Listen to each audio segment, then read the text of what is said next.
কিন্তু তার উপস্থিতির কারণে আমি সেই সব কাজ করতে পারছিলাম না যা আমি সাধারণত রাতের অন্ধকারে করে থাকি। এসব কাজে আমি প্রচুর প্রশান্তি পাই, কিন্তু আমি কি জানতাম যে আজকে রাতে এমন কিছু ঘটবে যার কারণে আমি ঘামে ভিজে যাব।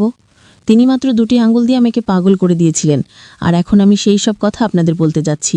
তার আগে এই ভিডিওতে লাইক দেবেন এবং এরকম আরও নতুন নতুন ভিডিও পেতে চ্যানেলটি সাবস্ক্রাইব করে রাখবেন। আমার নাম ববিতা, আমার বয়স 19 বছর এবং আমি এখনও অবিবাহিত। আমি এখনও বিয়ে করিনি এবং ভাবছিলাম যে হয়তো কখনোই বিয়ে করব না। একবার প্রেমে ধোঁকা খেয়েছিলাম, আর সেই দিনে আমি প্রেম করা ছেড়ে দিয়েছিলাম, কারণ আমি ঠিক করে নিয়েছিলাম যে আর কখনোই কোনো ছেলের ফাঁদে পড়ব না। এই কারণে আমি বিয়ে করিনি। আমি একটি কলেজে পড়াশোনা করি, একজন বাংলাদেশি মেয়ে, সুন্দরী, শিক্ষিত এবং স্মার্টও বটে। আমার শরীরে মনে আধুনিকতার ছোঁয়া লেগেছে, কিন্তু গতরাতে আমার বাবার সাথে যা ঘটেছে তারপর থেকে অনেক কিছু বদলে গেছে এবং আমার চিন্তাভাবনাও বদলে গেছে। এখন আমার মনে হচ্ছে যে যদি কোনো ভালো ছেলে পাওয়া যায় তাহলে বিয়ে করে ফেলা উচিত। গতকালকে রাতের কথা বলি। আমার বাবা, যার বয়স 41 বছর, তিনি সরকারি জব করেন, আর আমার মায়ের মৃত্যু হয়েছে সম্প্রতি একটি জাহাজ দুর্ঘটনায়। রাতের বেলা আমরা খাবার খেয়ে কিছুক্ষণ টিভি দেখছিলাম। তারপর আমি আর বাবা ছাদে হাঁটতে গেলাম। বাবা গ্রাউন্ড ফ্লোরে ঘুমান আর আমি 4th ফ্লোরে। আমার পাশের ঘরে আমার ছোট ভাই ঘুমায়। রাত প্রায় 12টার দিকে আমরা দুজন নিচে নেমে এলাম। তখন বাবা আমার ঘরে এসে বললেন, ববিতা, এখনো ঘুম আসছে না? চলো গল্প করি। আমরা দুজন বিছানায় শুয়ে গল্প করতে লাগলাম। মাঝে মাঝে বাবা তার মোবাইলে ভিডিও দেখছিলেন, আর আমি আমার মোবাইলে লোকেদের স্ট্যাটাস দেখছিলাম। এমন সময় জোরে বৃষ্টি শুরু হয়ে গেল, আর হালকা ঠান্ডা বাতাসও বইতে লাগলো, যা আমরা দুজনেই খুব পছন্দ করি। বৃষ্টির বাতাসের হাওয়া তো এমনিতেই খুব ভালো। কিছুক্ষণ পর বাবা ঘুমোতে শুরু করলেন। আমি বললাম, বাবা, আপনি আপনার ঘরে যান, আপনার ঘুম পাচ্ছে। বাবা নাখোশ হয়ে বললেন, ববিতা, আমাকে বিরক্ত করো না প্লিজ। এ কথা বলে তিনি চোখ বন্ধ করে 2 মিনিটের মধ্যে গভীর ঘুমে চলে গেলেন। আমি উঠে বাথরুমে গিয়ে আমার জামা কাপড় বদলে নিলাম, কারণ আটো জামায় আমার ঘুম আসে না। তারপর আমি ফিরে এসে বিছানায় শুয়ে গল্প পড়তে লাগলাম। এই দিনগুলোতে আমি অনেক ভালো গল্প পড়তে পারছি। আমার বাবা ঘুমিয়ে পড়েছিলেন, আর আমি সেই সব কাজ করতে পারছিলাম না যা আমি সাধারণত রাতের অন্ধকারে একা ঘুমানোর সময় করে থাকি। কিন্তু আজ ভাইয়ের কারণে আমি বেশি কিছু করতে পারছিলাম না, তাই মোবাইল রেখে ঘুমানোর চেষ্টা করলাম। কিন্তু গল্পের চিন্তায় আমার মাথায় ঘুরপাক খাচ্ছিল, আর ঘুম আমার থেকে দূরে সরে যাচ্ছিল।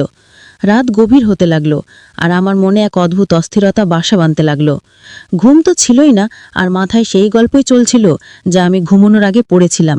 সেই গল্পটি আমার ভেতরে এক অদ্ভুত আলোড়ন তুলে দিয়েছিল, আর আমি নিজেকে শান্ত করতে পারছিলাম না। বাবা পাশেই ঘুমোচ্ছিলেন, আর তার নাক ডাকার শব্দ আমাকে আরও বেশি বিভ্রান্ত করে তুলছিল। যদি তিনি সেখানে না থাকতেন তাহলে হয়তো আমি নিজেকে সেই গল্পের অংশ বানিয়ে নিতাম, আর সেই সব কাজ করতাম যা আমাকে রাতের অন্ধকারে একা করতে ভালো লাগে। কিন্তু আজকের রাতটা ছিল একটু আলাদা। আমি আমার নিজের চিন্তায় ডুবে গিয়েছিলাম। এমন সময় হঠাৎ বাবা পাশ ফিরলেন আর সোজা হয়ে বসলেন। আমার চোখ হট করে সেই দিকে চলে গেল, আর আমি যা দেখলাম তাতে আমার পায়ের তলায় মাটি সরে গেল। বাবা খুব পাতলা লুঙ্গি পরেছিলেন, আর তার কারণে এমন কিছু দেখা যাচ্ছিল যে দেখে আমার লজ্জা করে গেল। আমার অবস্থা আরও জটিল হয়ে গেল। লজ্জা তো দূরের কথা, আমি আমার চোখ তার দিক থেকে সরাতেই পারছিলাম না। মনে এক অদ্ভুত অস্থিরতা চলছিল। একদিকে আমি নিজেকে নিয়ন্ত্রণে রাখার চেষ্টা করছিলাম, আর অন্যদিকে আমার ভেতরের অস্থিরতা বেড়েই চলছিল। সত্যি বলতে কি, এখন আমি সহ্য করতে পারছিলাম না। প্রতি মুহূর্তে মনে হচ্ছিল যে যদি আমি নিজেকে নিয়ন্ত্রণে না রাখি তাহলে যে কোনো কিছুই হতে পারে, আর এই অবস্থা থেকে বেরিয়ে আসা আমার পক্ষে অসম্ভব হয়ে যাবে। আমার হৃদস্পন্দন বেড়ে গেল, আর মনে ভয় ঢুকে গেল যে যদি কিছু ভুল হয়ে যায় তাহলে বাবা আমার সম্পর্কে কি ভাববেন, বাবার চোখে আমি কেমন দেখাবো। এই প্রশ্নগুলো আমাকে আরও বেশি অস্থির করে তুলছিল। কিন্তু অন্যদিকে আমার মনে এক গভীর ইচ্ছাও ছিল যা আমাকে বারবার সেই দিকে টানছিল, যেন আমি যা ভাবছি তা পূর্ণ করে ফেলি। আমার ভেতরের দ্বন্দ্ব এখন চরমে পৌঁছে গিয়েছিল। প্রতি মুহূর্তে আমি নিজের সাথে লড়াই করছিলাম। আমি কি করছি, এই প্রশ্ন বারবার আমার মাথায় ঘুরপাক খাচ্ছিল, কিন্তু আমি নিজেকে নিয়ন্ত্রণ করতে পারছিলাম না। সেই ভিডিওগুলো আমার ভেতরের ঝড়কে আরও বাড়িয়ে দিচ্ছিল। এখন আমার মধ্যে এক অদ্ভুত সাহস এসে গিয়েছিল, বা বলা যায় আমি আমার ইচ্ছার কাছে অসহায় হয়ে পড়েছিলাম। আমি সিদ্ধান্ত নিয়েছিলাম, যা হবে দেখাই যাক। এখন আমি ঠিক সেই কাজটাই করতে যাচ্ছিলাম যা আমি দীর্ঘদিন ধরে থামানোর চেষ্টা করছিলাম। আমার হাত কাঁপছিল, হৃদস্পন্দন তীব্র হয়ে উঠছিল। আমি ধীরে ধীরে বাবার কাছে গেলাম আর তার পাশে শুয়ে পড়লাম। কিছুই এমন হলো যেন কিছুই হয়নি।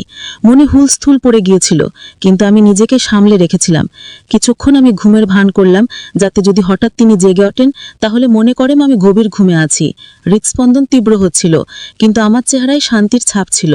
তারপর আমি ধীরে ধীরে আমার পা বাবার উপর রাখলাম, যেন ঘুমের মধ্যে অজান্তেই। কিছুক্ষণ থেমে গেলাম, আর বাবা নড়াচড়ার অপেক্ষায় ছিলেন, কিন্তু কোনো নড়াচড়া হলো না। সে তখনও গভীর ঘুমে ছিল। আমার পায়ের নিচে তার উষ্ণতা অনুভব করছিলাম, আর কিছু একটা তার শরীর শান্ত ছিল, কিন্তু তার মনে আরেক গল্প চলছিল। আমার পায়ের নিচে তার আকাশ স্পষ্ট অনুভব করছিলাম, আর তার কার আওয়াজ আমার ভেতরের সব জটিলতাকে আরও বাড়িয়ে দিচ্ছিল। আমার হৃদস্পন্দন তীব্র হয়ে উঠছিল, আর সেই ভয় যা আমাকে সবসময় আটকে রেখেছিল এখন স্পষ্ট হয়ে উঠছিল। এখন আমি নিজেকে নিয়ন্ত্রণ করতে পারছিলাম না। সময় যত গড়াচ্ছিল আমার ইচ্ছা তত শক্তিশালী হয়ে উঠছিল।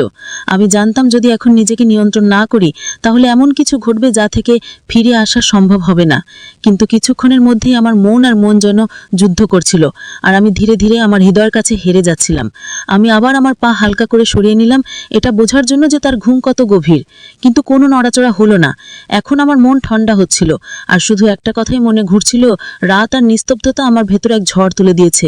প্রতি মুহূর্তে আমার সাহস বাড়ছিল। আমি যে পদক্ষেপ নিয়েছিলাম এখন তা থেকে পিছিয়ে আসা সম্ভব ছিল না। কিন্তু তখন আমি জানতাম না যে সে ঘুমায়নি। আসলে সে গভীর ঘুমে ছিল না, বরং শুরুর থেকে ঘুমের ভান করছিল। আমার প্রতিটি পদক্ষেপ সে আগে থেকেই জানত।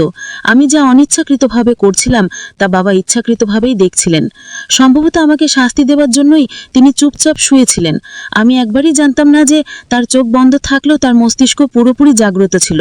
আমার হৃদয় টানাপড়েন চলছিল, কিন্তু বাবার কোনো প্রতিক্রিয়া না দেখে আমি আরো উত্তেজিত হয়ে উঠলাম। ঠিক সেই মুহূর্তে যখন আমি আরো কিছু করতে যাচ্ছিলাম, তিনি হঠাৎ চোখ খুললেন। আমার হৃদস্পন্দন যেন থেমে গেল। চোখ খোলা মাত্রই আমি ঘড়ি চোখ বন্ধ করে ঘুমের ভান করলাম, কিন্তু আমার মুখে আতঙ্ক আর অস্থিরতা স্পষ্ট ফুটে উঠছিল। আমি বুঝতে পারছিলাম নিজেকে এক ভয়ঙ্কর ফাঁদে ফেলেছি, কিন্তু যা হতে যাচ্ছিল তার জন্য আমি মোটেও প্রস্তুত ছিলাম না। তখনই ভাই আমাকে এই অবস্থায় দেখে ফেললেন।